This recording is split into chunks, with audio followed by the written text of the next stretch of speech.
हरे कृष्ण राधे राधे। श्री जगन्नाथपुरी से 10 कोस दूर पीपली चटी ग्राम में रघु केवट का घर था। घर में स्त्री और बूढ़ी माता थी। सवेरे जाल लेकर रघु मछलियां पकड़ने जाता और पकड़ी हुई मछलियों को बेचकर परिवार का पालन करता। पूर्व जन्म के पुण्य संस्कारों के प्रभाव से रघु के हृदय में भगवान की भक्ति थी। वह अत्यंत दयालु था। मछलियां जब उसके जाल में आकर तड़पने लगती तब उसका चित्त व्याकुल हो जाता। उसे अपने कार्य पर ग्लानि होती, परंतु जीवन निर्वाह का दूसरा कोई साधन न होने से वह अपने व्यवसाय को छोड़ नहीं पाता था। रघु ने एक अच्छे गुरु से दीक्षा ले ली थी। गले में तुलसी की कंठी बांध ली थी। सवेरे स्नान करके भगवान नाम का जप करता था।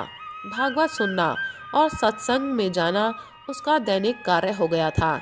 इन सब से उसका अंतःकरण धीरे धीरे शुद्ध हो गया। जीव मात्र में भगवान विराजमान है, यह बात उसकी समझ में आने लगी। जीव हिंसा से उसे अब तीव्र विरक्ति हो गई। रघु के लिए मछली पकड़ना बहुत ही क्लेशदायक हो गया। उसने इस काम को छोड़ दिया। कुछ दिन तो घर के संचित अन्न से काम चला, पर संचय था ही कितना। उपवास होने लगा। घर में त्राही त्राही मच गई। पेट की ज्वाला तथा माता और स्त्री के तिरस्कार से व्याकुल होकर रघु को फिर जाल उठाना पड़ा।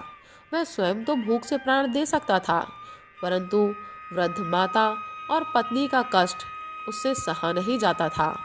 पछताता भगवान से प्रार्थना करता वह तालाब पर गया। जाल डालने पर एक बड़ी सी लाल मछली उसमें आई और जल से निकालने पर तड़पने लगी। रघु का हृदय छटपटा उठा। उसे स्मरण आया कि सभी जीवों में भगवान है। उस तड़पती मछली में उसे स्पष्ट भगवान प्रतीत होने लगे। इसी समय उसे माता और पत्नी की भूखी आकृति का संस्मरण हुआ।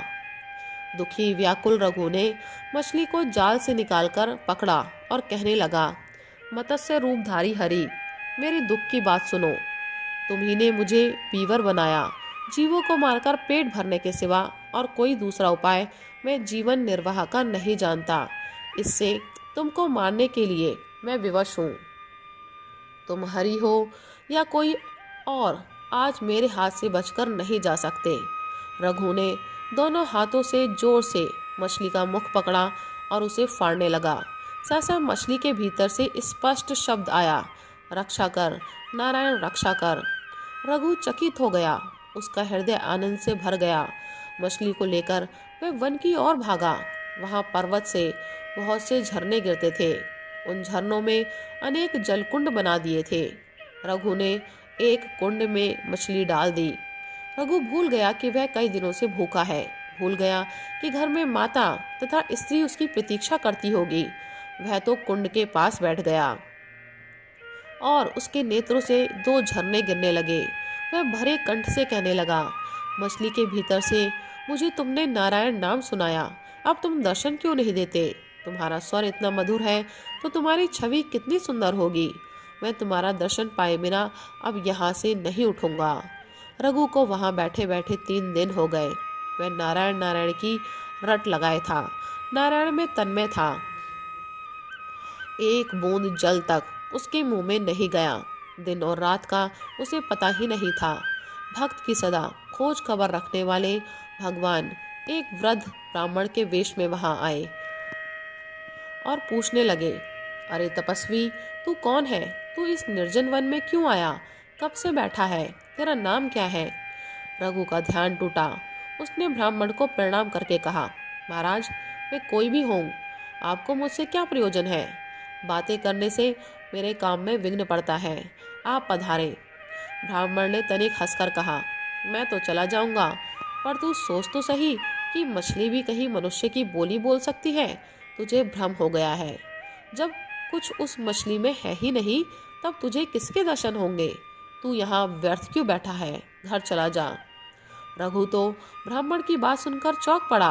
उसने समझ लिया कि मछली की बात जानने वाले ये सर्वज्ञ मेरे प्रभु ही है। मैं बोला, भगवान, सब जीवों में परमात्मा ही है, यह बात मैं जानता हूँ। मछली के शरीर में से वे ही बोलने वाले हैं। मैं बड़ा पापी हूँ, जीवों की हत्या की है मैंने। क्या इसी से आप मेरी परीक्षा ले रहे हैं? आप ही तो नारायण हैं। आप प्रकट होकर मुझे दर्शन क्यों नहीं देते? मुझे क्यों तरसा रहे हैं नाथ? भक्त की प्रेम भरी प्रार्थना सुनकर कृपा सागर प्रभु अपने दिव्य चतुर्भुज रूप से प्रकट हो गए। रघु तो एकटक देखता रह गया उस लावण्य राशि को। वह आंसू बहाता हुआ प्रभु के चरणों में लौटने लगा।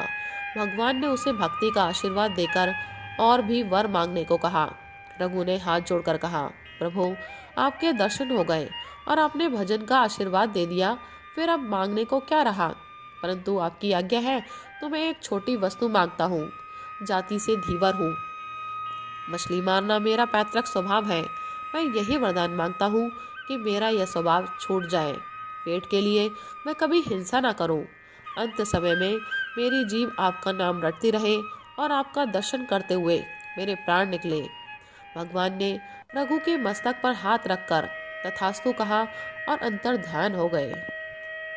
तो प्रभु प्रेमियों, प्रभु भक्तों, आप भी अपनी श्रद्धा, प्रेम और विश्वास बनाए रखें और प्रभु के कृपा की, प्रेम की अनुभूति करें। राधे राधे, हरे कृष्ण।